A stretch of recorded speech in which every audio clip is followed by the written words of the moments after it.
오늘 우리가 함께 나눌 하나님의 말씀 빌립보서 1장 3절부터 7절까지의 말씀입니다.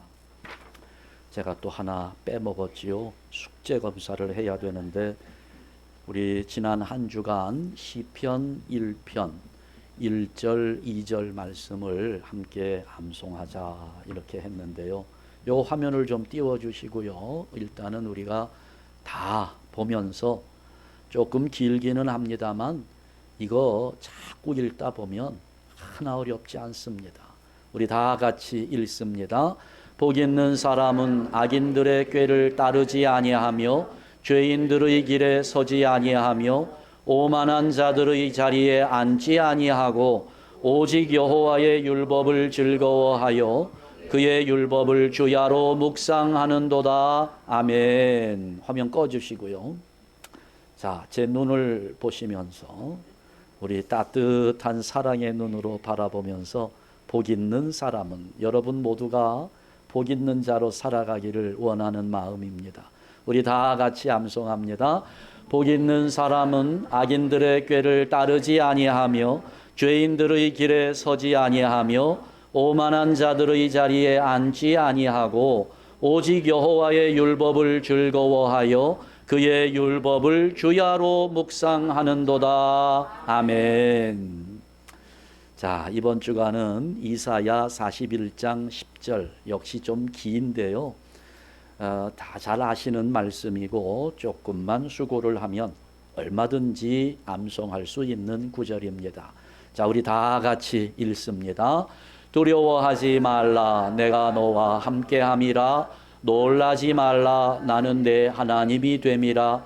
내가 너를 굳세게 하리라. 참으로 너를 도와주리라. 참으로 나의 의로운 오른손으로 너를 붙들리라. 아멘.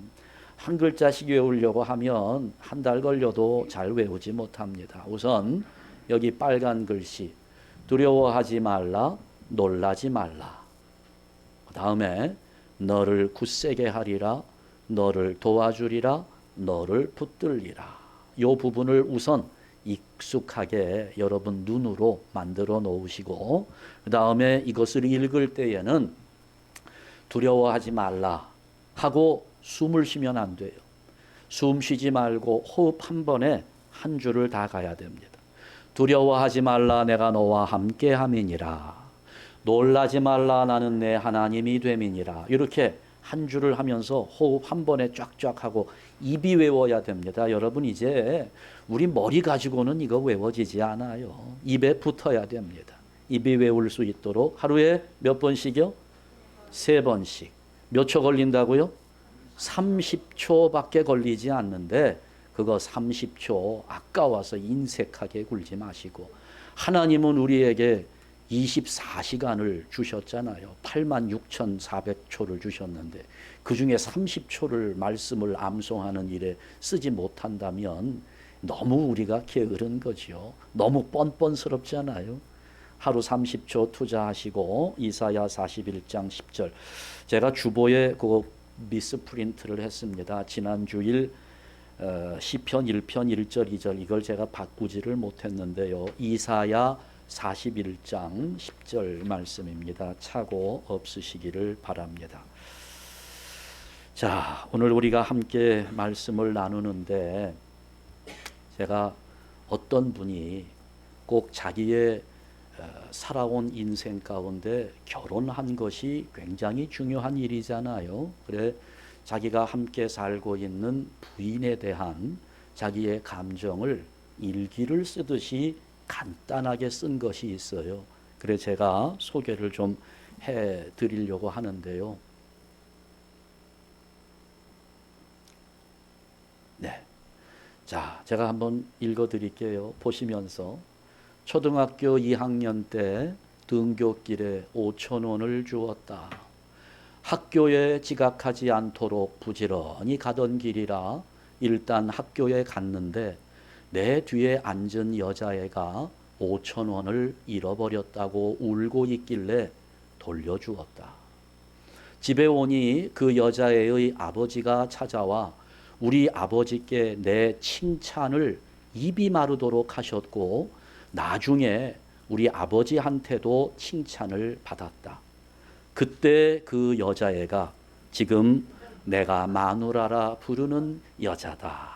참 그 5천 원을 주어 가지고 그것을 울고 있는 여자에게 전해 주었다가 아주 칭찬을 많이 받으면서 양쪽 아버지들이 이제 서로 마음에 들었나 보지요. 결혼을 시킨 겁니다. 그래서 지금까지 그 여자애와 결혼을 해서 살고 있는 이분, 마지막 결론이 이랬습니다. 요거 넘겨주시죠. 그때 난 그 5천 원을 돌려주지 말았어야 했다. 어떤 가족이 목사님하고 상담을 하면서 그 가족들이 한 명씩 차례대로 만나는데 제일 처음 남편이 목사님에게 이렇게 말합니다.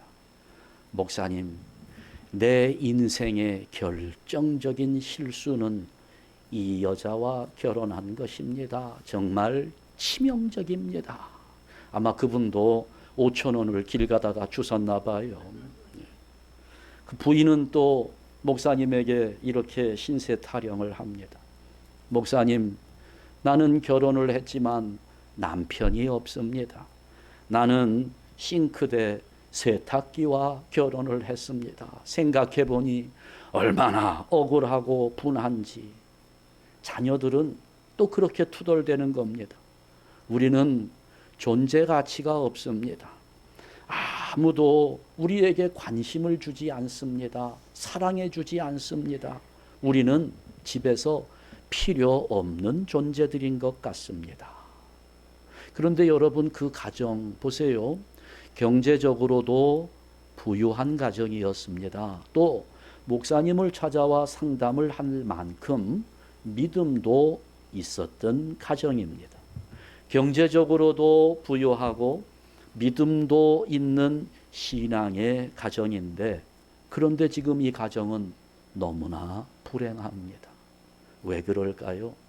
여러분, 이 가정은 왜 이렇게 불행함 속에 있는 것일까요? 원인은 한 가지입니다. 가족들 모두가 비난의 안경을 쓰고 있는 것입니다. 자기 중심의 눈을 가지고 상대방이 변하기만 기다리고 있기 때문에 불행한 모습으로 사는 것입니다. 에릭 번이라는 분이 계세요. 그분이 이런 말을 했습니다. 세상에는 결코 변하지 않는 것 두 가지가 있다. 나의 과거는 결코 변하지 않는다. 또 상대방은 변하지 않는다. 그러나 내가 변하면 상황은 얼마든지 변할 수 있다. 이런 말을 했습니다. 여러분, 바로 이것이 우리가 기도하는 이유입니다. 왜 우리가 기도하는가? 기도의 이유가 여기에 있는 거지요. 상대방이 아니라 나를 바꾸기 위해서 기도하는 것입니다. 그동안에 쓰고 있었던 비난의 안경은 벗어버리고 칭찬의 안경을 쓰기 위해서 기도하는 것입니다.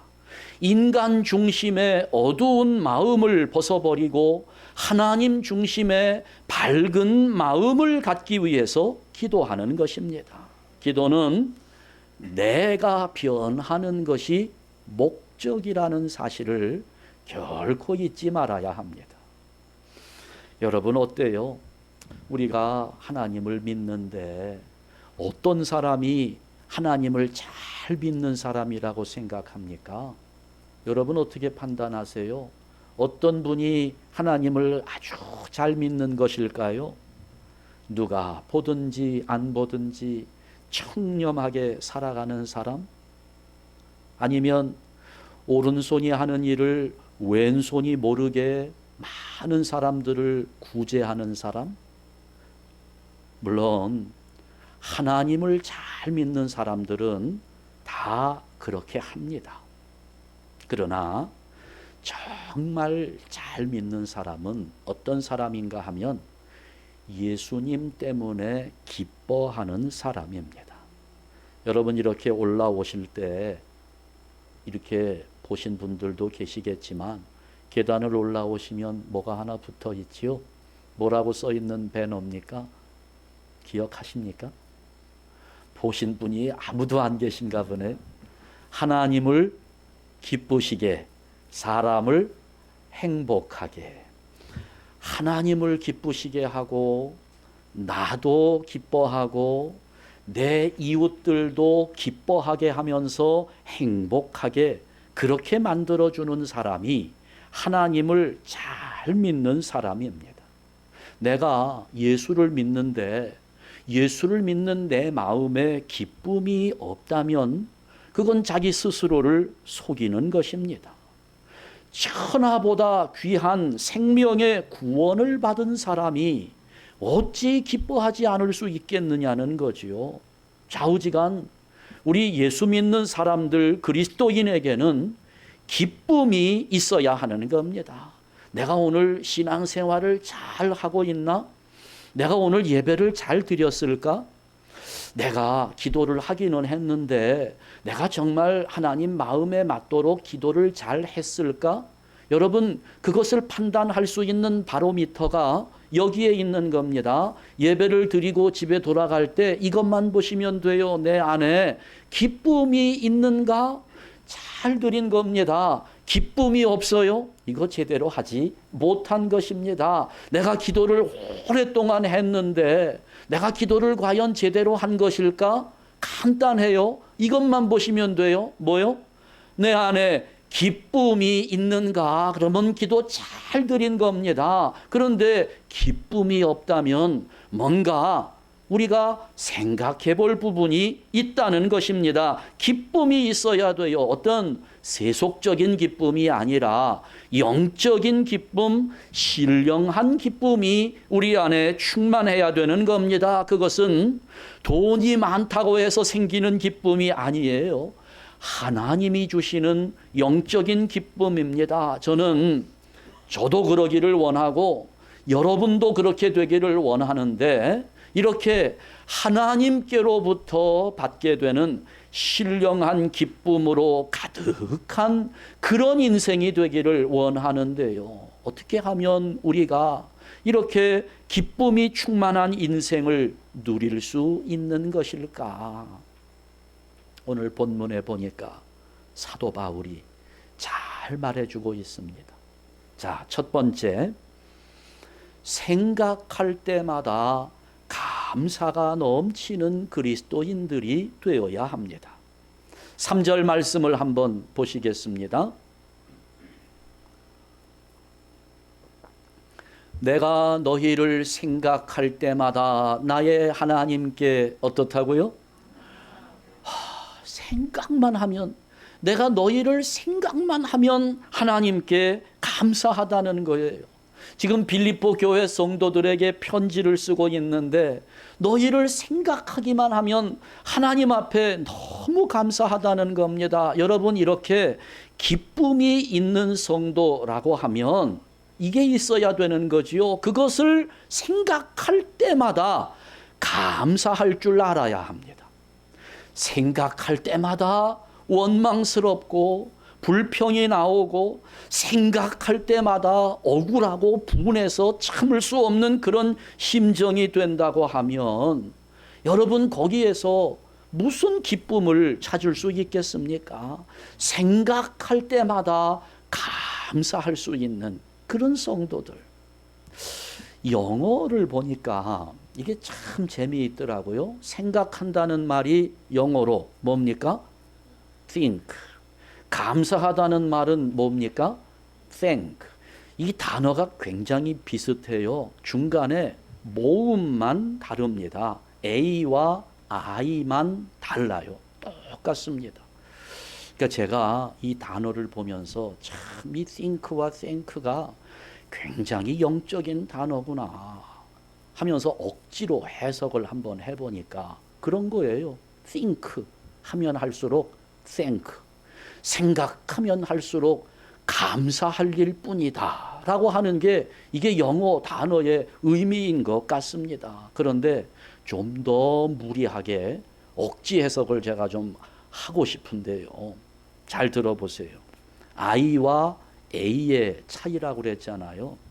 그런데 영어에서 보면 모음의 배열이 아, 에, 이, 오, 우 이렇게 되어 있잖아요. 모음이 5개입니다.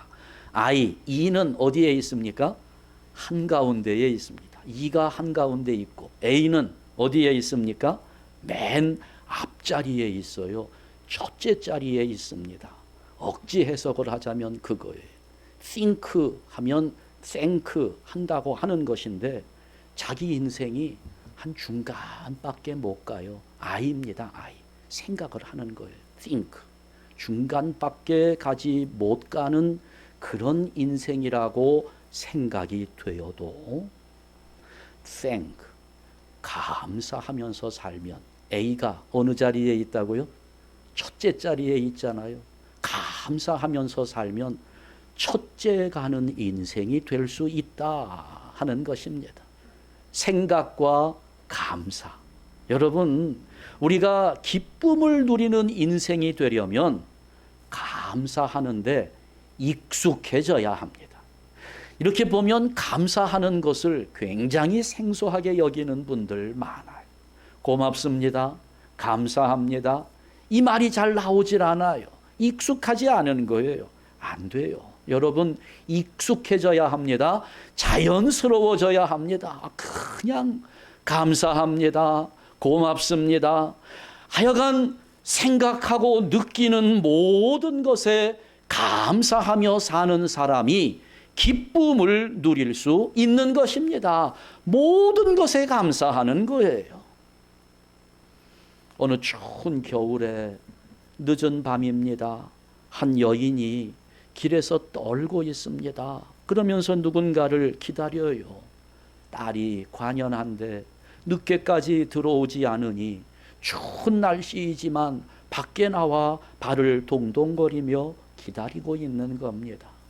이웃집 아주머니가 그 모습을 보고 이봐요. 그런다고 안 들어오는 딸이 빨리 들어옵니까? 소용없는 일 하지 말고 빨리 들어가서 몸을 녹이세요. 이렇게 이야기를 하니까 이분이 이렇게 추운 날씨에 발을 동동거리며 딸을 기다리고 있으니 참 감사한 마음이 든다는 거예요. 아니 무슨 감사하긴 감사가 다 얼어 죽었나. 그게 뭐가 감사하냐고. 들어오지 않는 딸은 생각하면 괘씸하기만 하고 그것 때문에 추운 날씨에 덜덜 떨고 있는 나는 또 얼마나 힘들고 그게 뭐가 감사하냐. 이렇게 기다리고 있으니 옛날 생각이 난다는 거예요. 옛날에 내가 시집 가기 전에 늦게 들어오게 되면 우리 어머니가 얼마나 마음을 졸이며 추운 날씨에 떨면서 나를 기다리고 걱정하고 계셨을까 생각을 하니 딸을 기다리는 그 마음에 그 어머니께 대한 감사한 마음이 들더라는 거지요. 생각해보면 감사할 일들이 굉장히 많아요. 덜덜 떨면서도 감사할 수 있는 겁니다. 괘씸한 딸을 생각하면서도 감사의 제목이 나오는 거예요. 여러분, 우리는 과거 기쁘고 슬펐던 모든 추억에 감사를 담아야 합니다. 현재의 고난에도 감사할 수 있어야 하고 감사하는 마음으로 미래의 시간들을 맞이해야 되는 겁니다. 감사는 과거와 현재와 미래를 꿰뚫어서 변치 않는 우리의 익숙함이 되어야 하는 것입니다. 그래야 기쁨이 충만할 수 있고 행복한 인생을 살아가게 되는 겁니다. 사실 뭔가 큰 거를 잃어버렸을 때에도 우리는 감사할 수 있어야 돼요. 최악의 상황이 내 앞에 놓여졌을지라도 감사해야 되는 이유가 있어요. 왜요? 다 다 잃어버린 것 같지만 따지고 보니 그 모든 것들이 다 받은 것들이잖아요. 다 받은 것들이기 때문에 잃어버렸어도 감사해야 되고 최악의 상황이 되어도 감사해야 되는 겁니다. 우리는 태어날 때부터 누군가에게 신세를 지고 태어났습니다. 죽을 때에도 남의 신세를 지면서 떠나가는 그런 사람들입니다. 그러니 우리가 모든 것에 감사하지 않을 수가 없는 거지요. 근데 우리 예수 믿는 사람들에게조차도 좀 더 안 준다고 불평하고 더 못 가진 것에 대해서 불만 삼는 사람들이 얼마나 많은지 몰라요. 여러분, 우리 한샘교회 성도 여러분들, 하나님이 주신 것을 생각하며 감사하시기 바랍니다. 믿음 안에서 하나님께 감사하는 마음을 가지고 살면 하나님께서 반드시 여러분의 인생과 가정을 신령한 기쁨으로 행복하게 만들어 주실 줄 믿습니다. 두 번째, 기쁨으로 항상 간구해야 합니다. 자, 4절 말씀으로 이어지는데요. 간구할 때마다 너희 무리를 위하여 어떻게 기도한다고요? 기쁨으로 항상 간구함은.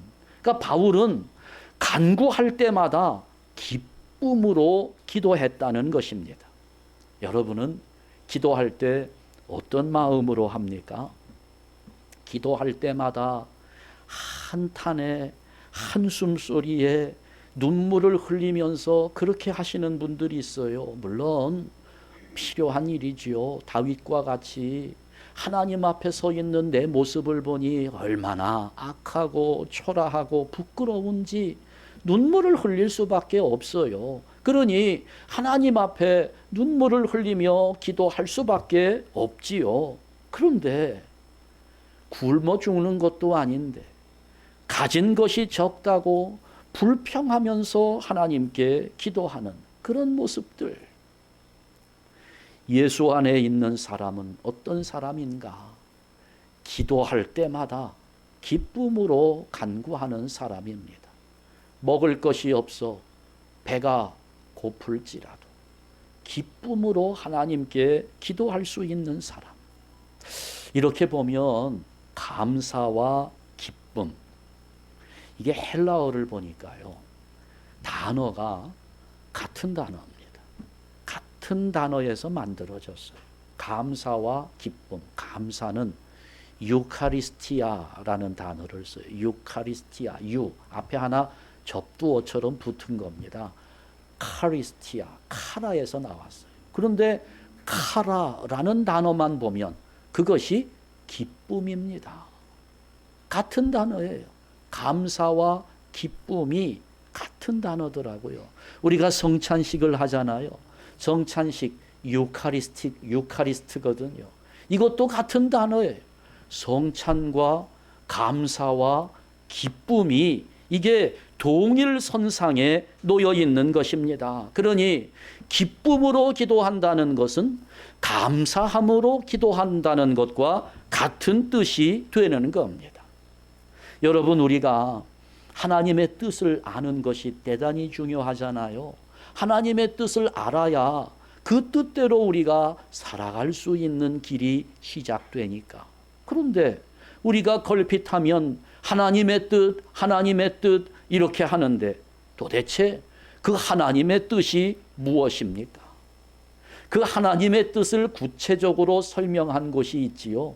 데살로니가전서 5장에 보면 항상 기뻐하라, 쉬지 말고 기도하라, 범사에 감사하라, 이는 그리스도 예수 안에서 너희를 향하신 하나님의 뜻이니라. 항상 기뻐하라. 기쁨이잖아요. 쉬지 말고 기도하라.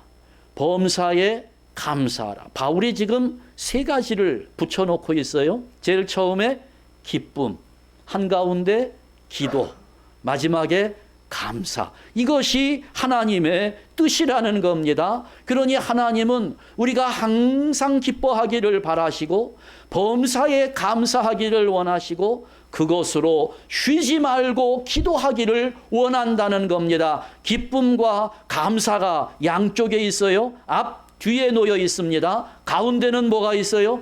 기도입니다. 기쁨으로 기도하는 것, 감사함으로 기도하는 것, 이것이 하나님의 뜻이라는 겁니다. 세 가지인 줄 알았는데 알고 보니까 한 가지였어요. 이어지는 겁니다. 감사가 기쁨이요, 감사와 기쁨으로 기도하는 것, 그것이 하나님께서 원하신다는 거예요. 우리가 그렇기를 하나님은 원하고 계신다는 겁니다.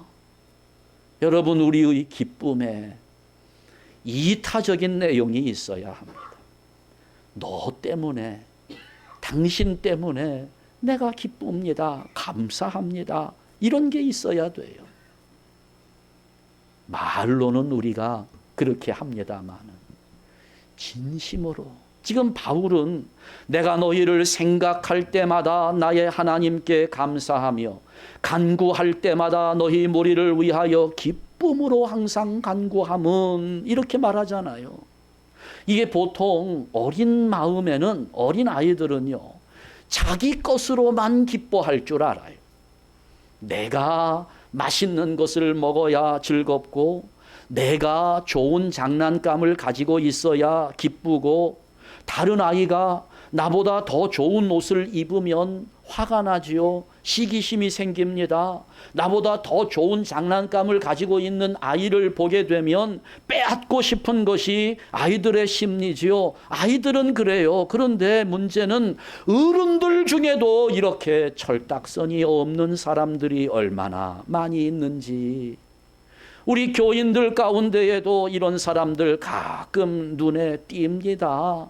함께 신앙생활하고 있으면서도, 같은 교인이면서도 남이 잘 되는 꼴을 아주 보지 못하는 고약한 심보를 가지고 있는 그런 성도들, 아직 철이 덜 들었어요.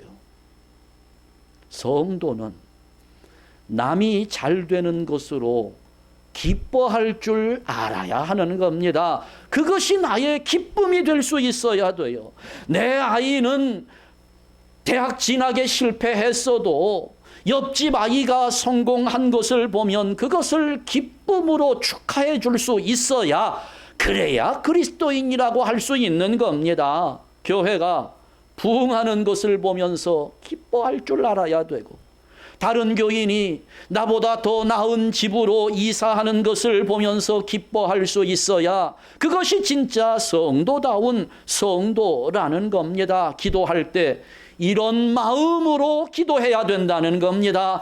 감사하는 마음으로, 기쁨으로 기도하는 것. 남이 잘 될 때도, 내가 잘 될 때에도 항상 기뻐하는 마음으로 기도하는 겁니다. 범사에 감사하는 마음으로 기도하는 우리의 모습이 하나님이 원하시는 뜻이라는 겁니다. 여러분, 바로 이것이 오늘 우리가 가져야 할 큰 은사예요.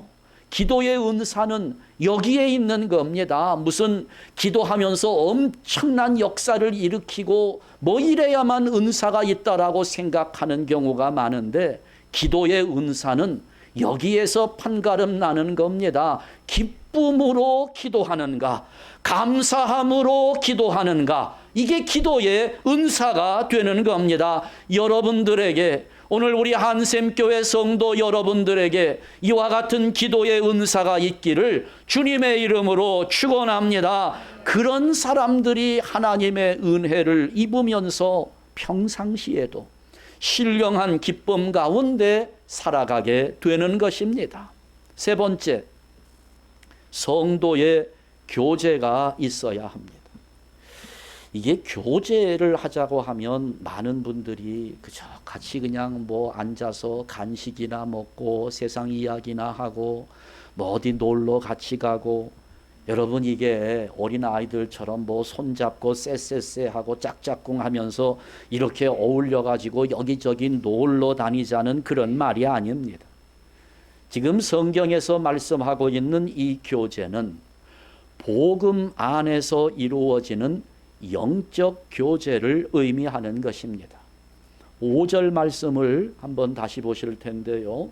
너희가 첫날부터 이제까지 복음을 위한 일에 참여하고 있기 때문이라.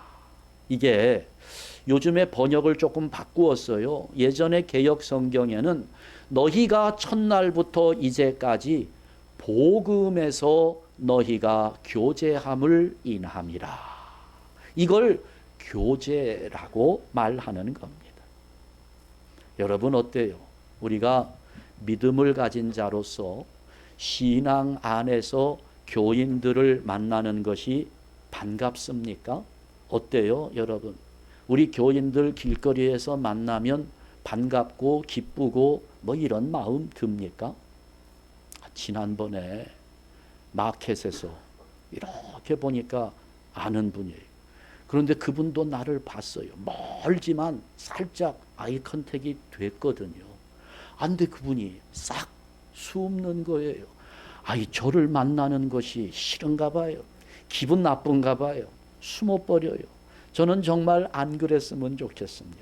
목사를 만나면 아이고 우리 목사님이 장 보러 오셨네 하고 반갑게 인사할 수 있는, 여러분 그래요? 제가 그렇게 만나기 싫습니까?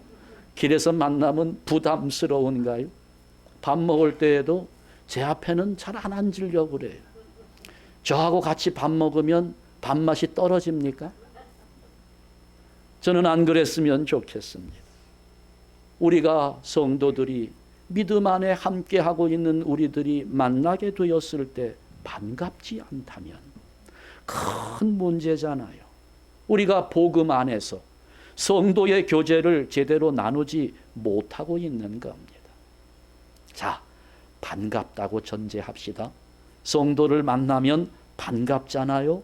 한 가지를 더 생각해야 합니다. 이 사람을 만나도 기쁘고 저 사람을 만나도 기쁩니까? 이 사람을 만나면 기쁜데 저 사람은 만나면 불편하다? 여러분, 우리 모든 교인들과의 만남이 다 기뻐야 되고 어느 누구든지 그 기쁨 속에서 교제를 나눌 수 있어야 하는 겁니다. 왜요? 우리 성도의 교제는 이 세상에서 끝나지 않기 때문입니다. 우리의 관계는 어디까지 갈까요? 세상 끝날까지? 아니요. 그 이후까지 천국까지 이어지는 영원한 관계입니다. 끝까지 가야 돼요. 그러니 여러분 지금서부터 관계를 제대로 설정을 해놓지 않으면 나중에 천국에 가서도 불편한 일이 생긴다니까요. 천국에 가다가 만나면 어떻게 해야 돼요? 피해야 되잖아요. 불편하니까 그런 관계 만들지 말자는 겁니다. 우리는 영원한 관계이기 때문에 혈육 관계를 초월한 영원한 관계이기 때문에 성도의 교제에 더욱 힘써야 하는 것입니다. 어떤 분 평생을 공무원으로 살면서 교회 출석을 아주 성실하게 했던 분이 있습니다. 40년을 교회에 다녔는데 이분은 늘 그런 생각이었어요. 나만 신앙생활 잘하면 되지. 그거 뭐 내가 다른 사람들에게 신세지지 않고 폐에 끼치지 않고 나 하나 신앙생활 잘하면서 살면 되지 생각을 했어요. 그러니 이분이 아주 성실해서 맡겨진 일은 누구보다도 열심히 잘 했습니다마는 누가 죽을 정도로 아프다고 해도 전혀 관심을 보여주지 않았습니다. 심지어는 죽었다고 해도 거기에 관심을 두지 않았어요. 나 하나 그냥 열심히 하나님 섬기면 된다 생각만 했습니다. 그러니까 성도의 교제가 좀 시원치 않았던 거지요. 그러던 중에 이분이 암에 걸렸습니다. 병원에 입원을 해서 수술 날짜를 기다리고 있는데 생각이 나는 거예요. 불안해집니다. 기도를 부탁하고 싶어요. 목사님에게 부탁할까? 그때 보니 그 권사님 참 기도를 많이 하시던데 그 권사님께 부탁을 할까?